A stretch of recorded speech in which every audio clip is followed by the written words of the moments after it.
What is creativity? Creativity. What is creativity? For this next block of time, what we'll do is we'll explore what creative thinking is. Here's my favorite definition of creativity. Goes like this. Creative thinking or creativity is the ability to modify self-imposed constraints.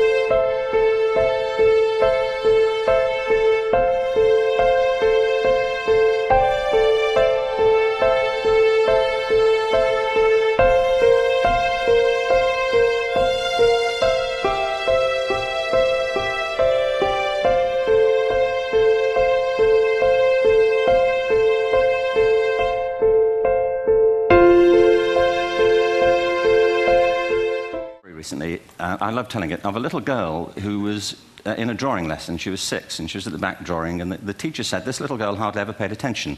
And in this drawing lesson, she did. And the teacher was fascinated. She went over to her and she said, "What are you drawing?"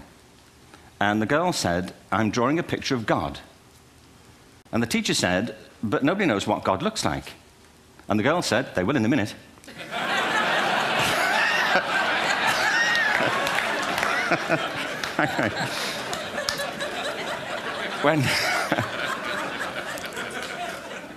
When my son was 4 in England, actually he was 4 everywhere, to be honest. I mean, if we're being strict about it, wherever he went, he was 4 that year. But he was in the Nativity play. Do you remember the story? No, it was big. It was a big story. Mel Gibson did the sequel. You may have seen it. I don't know. It was Nativity 2. But James got the part of Joseph, which we were thrilled about. We consider this to be one of the lead parts. We had the place crammed full of agents and T-shirts, you know. James Robinson is Joseph. He didn't have to speak, but do you know the bit where the 3 kings come in? They come in bearing gifts, and they bring gold, frankincense, and myrrh. This really happened. We're sitting there, and they, I think, just went out of sequence. Because we talked to the little boy afterwards and said, you know, "Are you okay with that?" And they said, "Yeah, why was that wrong?" They just switched. I think that was it. Anyway, the 3 boys came in, little 4-year-olds with tea towels on their heads, and they put these boxes down. The first boy said, "I bring you gold." And the second boy said, "I bring you myrrh." And the third boy said, "Frank sent this."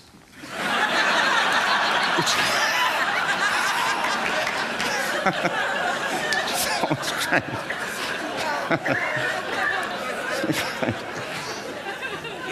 What these things have in common, you see, is that kids will take a chance. You know, if they don't know, they'll have a go. Am I right? They're not frightened of being wrong. Now, I don't mean to say that being wrong is the same thing as being creative. What we do know is, if you're not prepared to be wrong, you'll never come up with anything original. If you're not prepared to be wrong. And by the time they get to be adults, most kids have lost that capacity. They have become frightened of being wrong. And we run our companies this, by the way. We stigmatize mistakes. And we're now running national education systems where mistakes are the worst thing you can make. And the result is that we are educating people out of their creative capacity.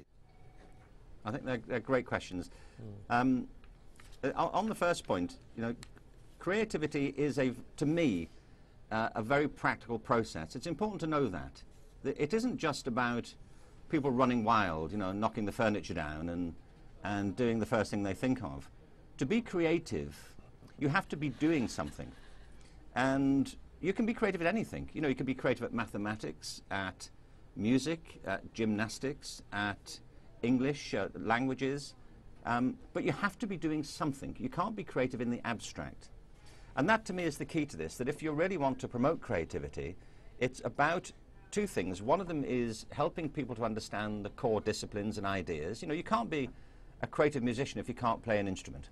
Right. You can't be a creative mathematician if you can't actually do math.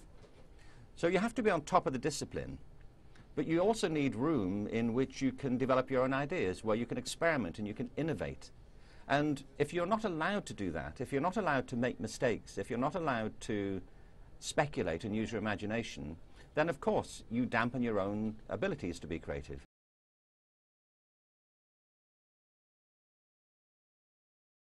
When I first started writing raps, I didn't have any real, I was a kid. I started like I was 9 years old, so I didn't have real life experiences. So the thing I drew off was being creative.